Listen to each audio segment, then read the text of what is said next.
જય શ્રી રામ. દિવસ 17. આજે એમસીક્યુ ની વાત કરીએ પહેલા હોફમેન બ્રોમાઇડ વિઘટન પ્રક્રિયાની ક્રિયાવિધિની વાત કરીએ. અહીંયા આપણી પાસે એમાઇડ ક્રિયાશીલ સમૂહ છે અને Br2 લખેલું છે. નાઇટ્રોજનની લોન પેર સીધો અહીંયા Br ઉપર એટેક કરે. આ બંને ઇલેક્ટ્રોન છે એ આ Br મેળવી લેશે. એટલે નાઇટ્રોજન સાથે જ્યારે Br જોઈન્ટ થાય એટલે નાઇટ્રોજન ઉપર આવશે ધન વીજભાર. એટલે સંયોજન આવું કંઈક બનશે. C double bond O N સાથે છે એક બાજુ Br જોડાઈ ગયો જેથી એની પર આવશે ધન વીજભાર. એ સ્થાયી ના હોય એટલા માટે કોઈ પણ એક બાજુથી ઇલેક્ટ્રોન, ધારો કે આ હાઇડ્રોજનના એ બંને ઇલેક્ટ્રોન છે આ નાઇટ્રોજન મેળવી લેશે. એટલે અહીંયા તમારી શરૂઆતની નિપજ કંઈક આ પ્રકારની બનશે કે જ્યાં નાઇટ્રોજન સાથે હાઇડ્રોજનની જગ્યાએ એક બ્રોમિન જોડાયેલો જોવા મળશે. હવે આના પછીનું બીજું સ્ટેપ તો કે હવે બેઝ આપણે જે ઉમેરેલો છે એમાંથી OH- અહીંયાથી H+ ને ખેંચશે. એટલે આ બંને ઇલેક્ટ્રોન એ હાઇડ્રોજન નાઇટ્રોજનને આપીને જશે. એટલે અહીંયા જે નિપજ બનશે કે આ પ્રકારની બનશે. Carbon double bond oxygen.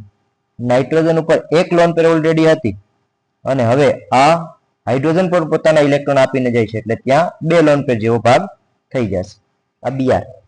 હવે શું થશે તો કે આ સમયે જે આવું બનશે એટલે તરત જ આ જે આલ્કાઇલ સમૂહ છે એ ડાયરેક્ટલી આ નાઇટ્રોજન ઉપર અટેક કરશે, મતલબ કે શિફ્ટ થશે નાઇટ્રોજન સાઈડ.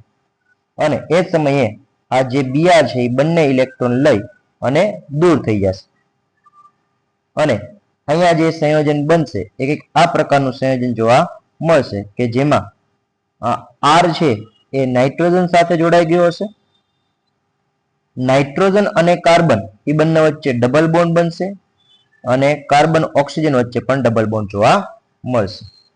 આ ઇલેક્ટ્રોન લઈને જ્યારે બ્રોમિન જાય છે તો ત્યારે છે એ કાર્બન અને નાઇટ્રોજન વચ્ચે પણ શું બનશે? ડબલ બોન્ડ બનશે. એટલે આ કેસમાં છે એ આ નાઇટ્રોજન અહીંયા ઇલેક્ટ્રોન આપશે. એટલે આટલી પ્રક્રિયા એક સાથે સાથે અને અહીંયા જે આ મધ્યવર્તી બને છે એને કહેવાશે આઇસોસાયનેટ. આઇસોસાયનેટ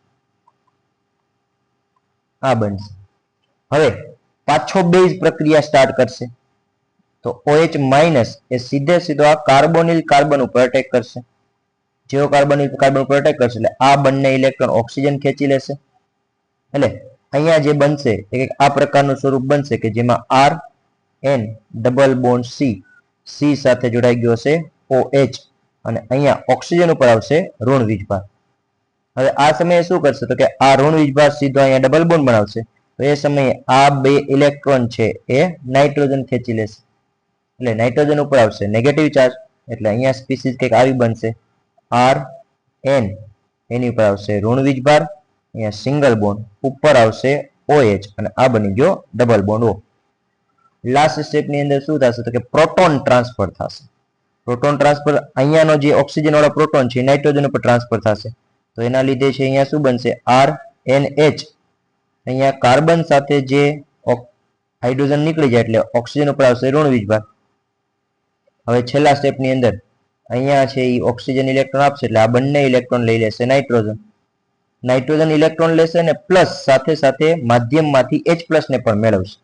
એટલે અહીંયા છે એ સીધું H2O ની હાજરીમાં H+ ને મેળવે તો H2O માંથી OH નીકળી જશે અને H ખાલી આ નાઇટ્રોજન સાથે જોડાશે એટલે અહીંયા બનશે RNH2 અને જે આ કાર્બન વાળો ભાગ છે એ CO2 સ્વરૂપે દૂર થશે. અને જનરલી આપણી પ્રક્રિયા દરમિયાન છે એ Na2CO3 ના સ્વરૂપે દૂર થશે. એટલે આ રીતે આખી ક્રિયાવિધિમાં આ RNH2 બને છે. ખાસ ધ્યાનથી આ ક્રિયાવિધિ ધ્યાનમાં લેવી.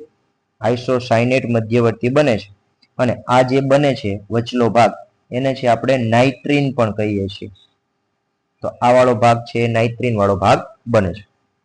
તો હવે MCQ ની શરૂઆત કરીએ તો ક્વેશ્ચન નંબર 55. આ પ્રક્રિયા જે આપેલી છે, વેઇટ એ મિનિટ, ક્વેશ્ચન નંબર આપણે 53 થી સ્ટાર્ટ કરીએ.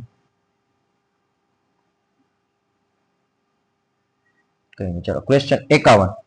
નીચેનામાંથી કયું સૌથી સ્થાયી ડાયઝોનિયમ ક્ષાર આપે? તો કે ડાયઝોનિયમ ક્ષાર સ્થાયી કોણ આપે? તો કે એરોમેટિક એમાઇન હોય એટલે આપણો આન્સર સીધો થાય છે ફર્સ્ટ. Question number 52. આ ભાઈ બહુ જાણીતી પ્રક્રિયા છે. આ પ્રક્રિયામાં શું થાય તો કે પહેલા આ NH2 વાળો ભાગ છે ત્યાં જોડાઈ જશે C ડબલ બોન્ડ O અને CH3 અને પછી બ્રોમિનેશન કરશો એટલે નીચે Br. પણ અહીંયા ક્યાંય તમને છે એ H2O ઉમેરવાની વાત આપેલી નથી અથવા H+ ઉમેરવાની વાત નથી, એટલે આ ઉપરનો ભાગ જે છે એ એમને રહેશે. તો પહેલા સ્ટેપમાં તો કે એમાઇડ છે એ બને છે, એ બધામાં બને છે, અને બીજા સ્ટેપમાં પેરાવાળું સંયોજન, એટલે આપણો આન્સર થશે સેકન્ડ. ચલો ક્વેશ્ચન નંબર 53 ની વાત કરીએ. એક કાર્બનિક સંયોજન A NH3 સાથેની પ્રક્રિયા બાદ ગરમ કર. હવે જો આ પ્રક્રિયાને આખી ધ્યાનમાં લઈએ ને તો આ પ્રક્રિયા એક આ પ્રકારની થશે. પેલું તમે છે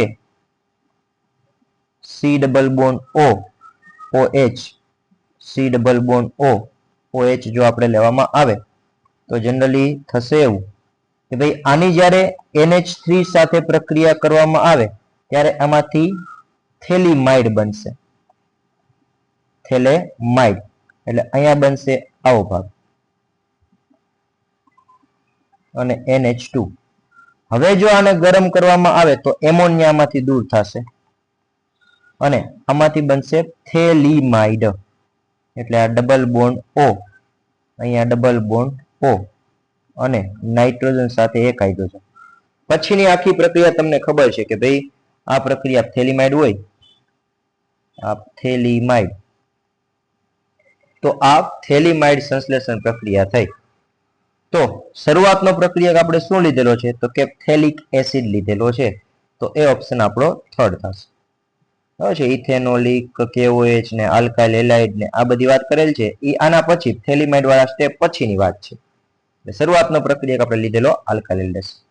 question number 54. Benzene sulphonyl chloride, તો આપણે ખબર છે બેન્ઝીન સલ્ફોનાઇલ ક્લોરાઇડ એટલે હિન્સબર્ગ પ્રક્રિયા. પછી કાર્બન એમાઇન કસોટી, તો એ પણ આપણે ખ્યાલ છે તો કે આ પ્રાથમિક એમાઇન. હોફમેન અભિકવિન્યાસ મતલબ કે હોફમેન નિપજ ક્યારે મળે તો કે હોફમેન નિપજ છે એ પ્રતિ માર્કોનિકો પ્રતિ સજ્જેપ નિયમ છે, તો મતલબ કે આમાં તમારો આવશે સેકન્ડ વાળો આન્સર. અને હોફમેન બ્રોમાઇડ હમણાં જ વાત કરી કે આઇસોસાયનેટ છે એ મધ્યવર્તી બને છે, એટલે આમાં આવશે આ વાળો ભાગ. તો એવો ઓપ્શન આપણો કયો છે તો કે એવો ઓપ્શન આપણો થર્ડ છે. ચલો ક્વેશ્ચન નંબર 55. આપેલી પ્રક્રિયા છે એને પૂર્ણ કરવાની છે, કઈ રીતે થઈ શકે? તો આ ચોખ્ખી વાત છે કે પહેલા HNO2 નાખીએ એટલે આ છે એ શું બની જશે N2+ ને Cl-. પછી એનું સીધું આયોડિનેશન કરી નાખે એટલે Ki નાખવું પડે, એટલે આપણા ઓપ્શન 1 અને 4 નીકળી જાય. તો વૈધા Ki વાળા 2, તો અહીંયા સીધું આયોડિન લાગી જશે. આ ભાગ નીકળીને અહીંયા શું લાગી ગયો હશે આયોડિન. અહીંયા સુધી આપણે પહોંચી ગયા Ki સુધી. હવે શું કરાય તો કે સીધું HNO2 નાખો તો કોઈ પ્રક્રિયા થતી નથી. FeHCl નાખવામાં આવે તો આ NO2 છે એ NH2 માં રૂપાંતરિત થાય. પછી નાઇટ્રેશન એટલે ડાયઝોનિયમ ક્ષાર ને પછી H2O અને ગરમ, એટલે અહીંયા આપણો ઓપ્શન થશે સેકન્ડ સાચો થશે. ચલો ક્વેશ્ચન નંબર 56. નીચેનાને નાઇટ્રેશન તરફ સક્રિયતાના ચડતા ક્રમમાં ગોઠવો. તો અહીંયા છે ને બધા આપણે ક્રિયાશીલ સમૂહ લખીએ. પેરાઝાઇલિન, તો પેરાઝાઇલિન નો મતલબ થાય બેન્ઝીન રિંગમાં ઉપર નીચે બે બાજુ CH3 સમૂહ. આ છે તમારો A સંયોજન. ચલો એના પછી શું કીધેલું છે તો કે બ્રોમોબેન્ઝીન, તો બ્રોમોબેન્ઝીન એટલે તો કે ઉપર છે એ Br. ચલો મેસિટિલિન, મેસિટિલિન આ થઈ ગયો તમારો B. મેસિટિલિન કોને કહેવાય તો કે મેસિટિલિન ની અંદર છે એ 3 જગ્યાએ CH3 સમૂહ હોય, અલ્ટરનેટ CH3 સમૂહ હોય, તો આને કહેવામાં આવે છે મેસિટિલિન. આ થઈ ગયો તમારો ઓપ્શન C. પછી નાઇટ્રોબેન્ઝીન, તો નાઇટ્રોબેન્ઝીનમાં શું આવશે તો કે ઉપર આવશે NO2 સમૂહ. આ થઈ ગયો તમારો ઓપ્શન D. અને E એટલે કે પ્યોર બેન્ઝીન. હવે આપણે ખ્યાલ છે ઇલેક્ટ્રોન દાતા સમૂહ હોય ને તેની પ્રતિક્રિયાત્મકતા વધુ હોય. સૌથી ઇલેક્ટ્રોન વધુ દાતા સમૂહ ક્યાં જોવા મળે તો કે C ઓપ્શન ની અંદર. તો C ની પ્રતિક્રિયાત્મકતા સૌથી વધુ, એનાથી ઓછો તો કે A. C પછી A. પછી તો કે આ Br2 ને NO2 ઇલેક્ટ્રોન આકર્ષક સમૂહ છે એટલે એ પ્રતિક્રિયાત્મકતા ઘટાડે. તો આપણી પાસે ઓપ્શન કયો આવ્યો તો કે E. એમાં કોઈ ફાયદો નથી, નુકસાન નથી, એટલે E. પછી માપે માપે નુકસાન કરતું હોય એવું બ્રોમિન, એટલે અહીંયા B. અને સૌથી છેલ્લે D, એટલે આપણો આન્સર થશે અહીંયા સેકન્ડ. ચલો ક્વેશ્ચન નંબર 57. આ પ્રક્રિયામાં કીટોનને દ્વિતીયક એમાઇન સાથે પ્રક્રિયા કરવાથી ઇમાઇન આપશે નહીં. કોણ ના આપી શકે તો કે દ્વિતીયક એમાઇનની કીટોન સાથે પ્રક્રિયા થાય એટલે આપણે અહીંયા લઈ લઈએ કીટોન આ ટાઈપનું. દ્વિતીયક એમાઇન સાથે પ્રક્રિયા થાય એટલે અહીંયા જો તમારી પાસે NH હોય અને બે બાજુ કાર્બનની શૃંખલા હોય. તો આમાંથી છે એ નિપજ શું મળી શકે? તો કે નિપજ પહેલા છે ને નાઇટ્રોજનની લોન પેરા કાર્બન ઉપર અટેક કરે, આ બંને ઇલેક્ટ્રોન ઓક્સિજન ખેંચી લેશે, હાઇડ્રોજન ઉપર ઓક્સિજન ઉપર શિફ્ટ થઈ જશે. એટલે નિપજ તમને કંઈક આવી મળશે, કાર્બન, પછી અહીંયા આવશે એન સાથે 2 R અને અહીંયા આવી ગયો છે OH. હવે ઇમાઇન એટલે શું? તો કે કાર્બન અને ઓક્સિજન વચ્ચે શું હોય છે? તો કે અહીંયા છે ઇમાઇન એટલે કે ભાઈ તમારી પાસે એક ડબલ બંધ હોવો જોઈએ અને ઇનામાઇન કીધું છે, ઇન અને એમાઇન બે હોવું જોઈએ. એમાઇન ગ્રુપ તો અહીંયા દેખાય છે, ડબલ બંધ અહીંયા નથી દેખાતો. ડબલ બંધ માટે છે ને અહીંયાથી OH જશે, તો અહીંયા જે કંઈ કાર્બન લાગેલા હોય એની ઉપર હાઇડ્રોજન હોવો જોઈએ, તો અહીંયાથી હાઇડ્રોજન જઈને OH જાય, અહીંયા ડબલ બોન્ડ બની શકે. તો અહીંયા જોઈ શકીએ C2H5, તો અહીંયા હાઇડ્રોજન છે, આમાં પણ અહીંયા હાઇડ્રોજન છે, આ કીટોન વાળો ભાગ લીધેલો છે એમાં પણ અહીંયા હાઇડ્રોજન હોય. બટ આ ટર્શરી બ્યુટાઇલ લીધું તો ટર્શરી બ્યુટાઇલ નું બંધારણ કંઈક આવું થાય, CH3 અને નીચે પણ શું હોય? CH3.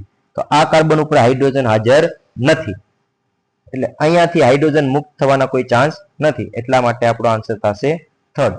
એમાં ક્યાંય ડબલ બંધ બની શકે એમ નથી. ચલો ક્વેશ્ચન નંબર 58. પેરાટોલ્યુઇન સલ્ફોનાઇલ ક્લોરાઇડ માટે નીચેનામાંથી કયું વિધાન ખોટું છે? તો અહીંયા જોઈ શકીએ હિન્સબર્ગ પ્રક્રિયા કહેવાય ભાઈ, હાલના સમયનો હિન્સબર્ગ પ્રક્રિયા એટલે આ જ કહેવાય છે. અહીંયા એક ભૂલ છે, દ્વિતીયક તૃતીયક એમાઇનનો સાથે પ્રાથમિક તૃતીયક એમાઇનોને વિભાજિત, એટલે અહીંયા કહેવાય માંગે છે પ્રાથમિક દ્વિતીયક કે તૃતીયક. પ્રાથમિક તો આપેલું છે, દ્વિતીયક તૃતીયક, બરાબર છે, એટલે અહીંયા દ્વિતીયકની જગ્યાએ દ્વિતીયક લઈએ. પ્રાથમિક દ્વિતીયક તૃતીયક એમાઇનને વિભાજિત કરવા માટે આ વપરાય, તો કે સાચી વાત છે.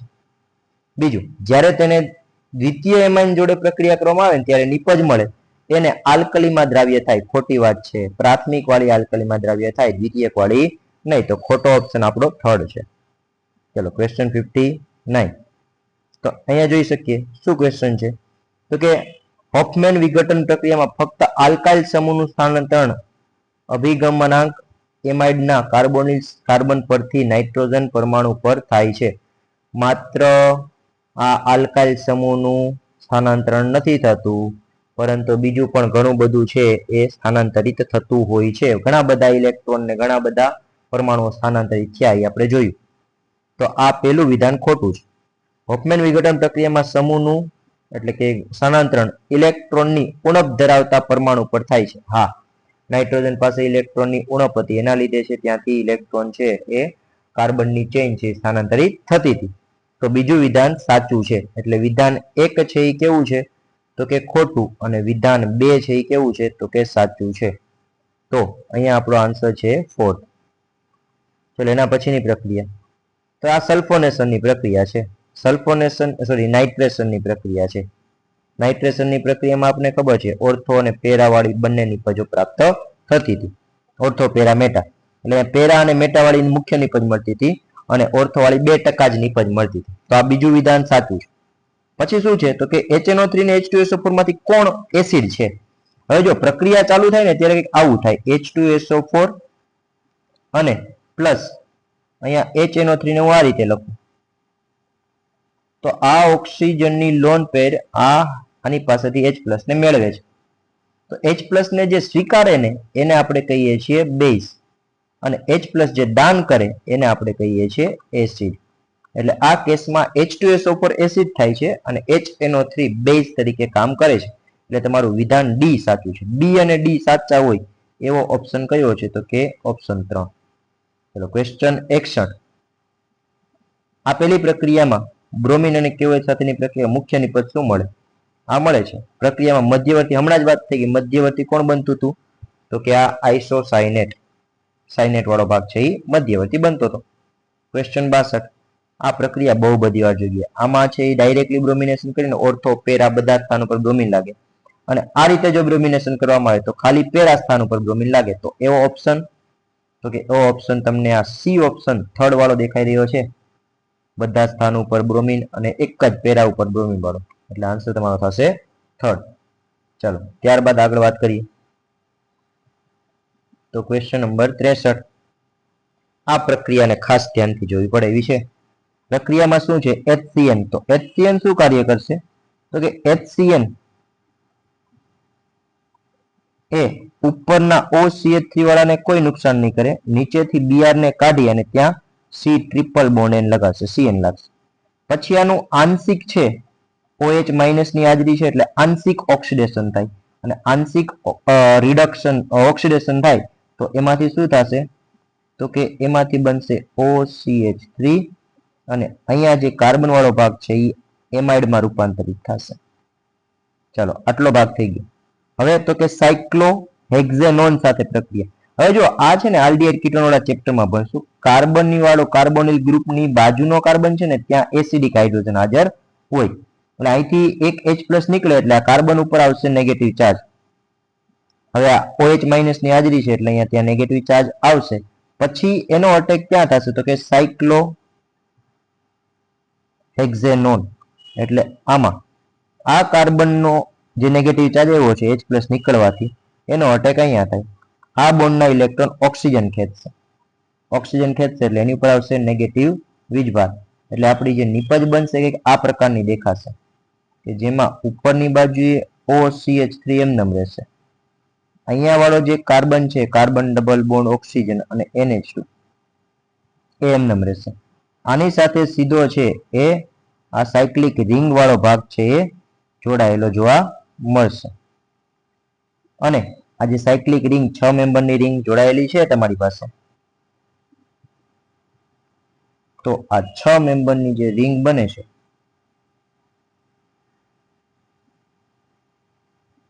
તો એ 6 મેમ્બરની રિંગમાં અહીંયા છે એ શું જોવા મળશે, તો કે OH જોવા મળશે. હવે લાસ્ટ સ્ટેપમાં H2Ni જો નાખવામાં આવે તો આ એમાઇડનું રિડક્શન થઈ જશે, અને એમાઇડનું રિડક્શન થઈ અને ત્યાં બની જશે એમાઇન વાળો ભાગ. એટલે તમારી ફાઇનલ નિપજ છે કંઈક આ પ્રકારની જોવા મળશે. ઉપર OCH3, નીચે વાળો જે ભાગ છે ત્યાં આ CO વાળો ભાગ CH2 માં રૂપાંતરિત થશે, અને બાકીનો ભાગ જે આપણને સાયક્લિક રિંગ જોવા મળે છે એ એમનેમ રહેશે, અને અહીંયા આવશે OH. તો આવો ઓપ્શન કયો દેખાઈ રહ્યો છે, તો કે આવો ઓપ્શન આપને આન્સર ડી દેખાઈ રહ્યો છે. એટલે આમાં આન્સર આવશે 4. 64. તો 64 માં એનિલિનનું ફિડલક્રાફ્ટ આલ્કાઇલેશન કરતા, હવે એનિલિનનું ફિડલક્રાફ્ટ આલ્કાઇલેશન થાય જ નહીં, કેમ કે ફિડલક્રાફ્ટ આલ્કાઇલેશનમાં જે AlCl3 વપરાય છે એ એમાઇન સંયોજન સાથે પ્રક્રિયા કરી અને ધન ભારિત નાઇટ્રોબેન્ઝીનમાં રૂપાંતરિત થઈ જાય છે. એટલે આનો આન્સર આવશે 4. ચાલો એના પછી લાસ્ટ ક્વેશ્ચન, પણ થોડોક એવો ઇમ્પોર્ટન્ટ ક્વેશ્ચન છે, આ સમજવો જરૂરી છે. ડાયમિનો બેન્ઝોઇક એસિડ, આના ઘણા બધા 6 શક્ય અપર રૂપો બને છે. તો 6 શક્ય રૂપો એટલે એક આ પ્રકારના બનશે, COOH, પછી અહીંયા COOH, આવા 6 સ્વરૂપ બનશે. COOH, COOH, COOH, અને એક લાસ્ટ અહીંયા બનશે COOH. હવે આમાં છે એ ડાય એમિનો સંયોજન છે. તો હવે જો NH2 બે જગ્યાએ લગાડી શકાય. આ કેસમાં NH2 અહીંયા લગાડું અને એક NH2 અહીંયા લગાડું. એક NH2 ને પોતાની જગ્યાએ સ્ટેબલ રાખીએ, એક NH2 બદલાવતા જઈએ તો આ બીજો સમઘટક. એક NH2 અહીંયા છે, એક NH2 અહીંયા છે, આ ત્રીજો સમઘટક.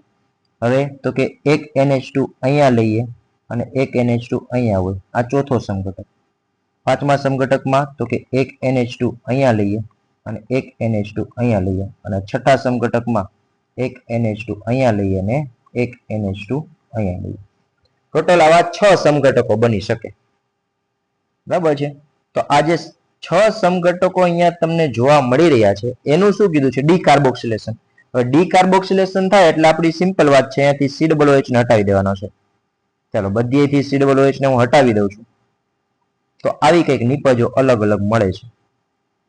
હવે આ COOH ને હટાવીશ ને એટલે તમને છે ને અમુક નિપજો સેમ જેવી જોવા લાગશે. કઈ કઈ નિપજો, તો અહીંયા હું તમને એમ કહી દઉં કે ભાઈ આને હું A નિપજ આપી દઉં, તો આ એક નિપજ A, આના જેવી જ પાછી A નિપજ કઈ જગ્યાએ જોવા મળી છે, તો કે આ વાળી નિપજ છે ને, જો આ વાળી પણ A નિપજ દેખાઈ રહી છે. બરાબર છે. તો A વાળી કેટલી નિપજ તમને દેખાઈ રહી છે, તો કે A વાળી છે મને બે નિપજ દેખાય છે, બરાબર છે. હવે અહીંયા શું કીધું, 3 નિપજો ABCD આપે છે, એમાં 3 એસિડ નિપજ A છે, તો આપણો આ A નહીં થઈ શકે. સરખી નિપજો કઈ કઈ છે આપણે પહેલા એને નંબર આપી દઈએ એટલે આપણે આઈડિયા આવી જાય. ધારો કે એ નંબર આપું કે આ 1 નંબર છે, તો આના જેવી જ પાછી આ છેલ્લું છે 1 નંબર 1 2 વાળું, બીજે કે 1 2 છે તો કે નહીં, બરાબર છે. હવે આને હું બીજો નંબર આપું, આ 1 3 છે, અહીંયા પણ આ ભાગ છે એ 1 3 છે ને આ નીચેવાળો ભાગ એ 1 3 મળે છે, અને જે આ વાળો ભાગ છે એ થર્ડ છે. તો અહીંયા શું કીધું છે તો કે એસિડ એ જે છે ને એ 3 નિપજો છે, તો 3 નિપજો વાળો કયો નંબર છે, સેકન્ડ નંબર, તો મતલબ કે આ સેકન્ડ વાળું ખરેખર તમારું A થાય. ચલો એ આ છે. પછી 2 નિપજો B મળે છે, તો 2 કયા નંબર મળ્યો, 1 નંબર, એટલે આ થઈ ગયો તમારો B વાળો ભાગ, અને આ થઈ ગયો તમારો C વાળો ભાગ, એટલે થર્ડ નંબર તમારી C થાય છે. હવે શું કીધું છે, C નું ગલન બિંદુ શું હોઈ શકે. હવે C નું ગલન બિંદુ પૂછ્યું તો આ થોડો કન્ફ્યુઝિંગ ક્વેશ્ચન છે, પણ અહીંયા ચોખ્ખી એવું વસ્તુ દેખાઈ રહી છે કે આ જે છે એ પેરા સ્થાન ઉપર NH2 છે, અને પેરા સ્થાન ઉપર હશે એટલે H બોન્ડિંગ ઘણું બધું સ્ટ્રોંગ હશે, અને જો H બોન્ડિંગ સ્ટ્રોંગ હોય તો એના ઉત્કલન બિંદુ અને ગલન બિંદુ ઘણા બધા ઊંચા હશે, પાણી કરતા તો ઘણા બધા ઊંચા, પાણીનું ઉત્કલન બિંદુ એના કરતા ગલન બિંદુ ઘણા બધા ઊંચા હશે, તો ઘણું બધું ઊંચું 100 કરતા વધુ એ કયું દેખાઈ રહ્યું છે તો કે આ ફોર્થ વાળો ભાગ. એટલે અહીંયા તમારો આન્સર થશે 142 અંશ સેલ્સિયસ.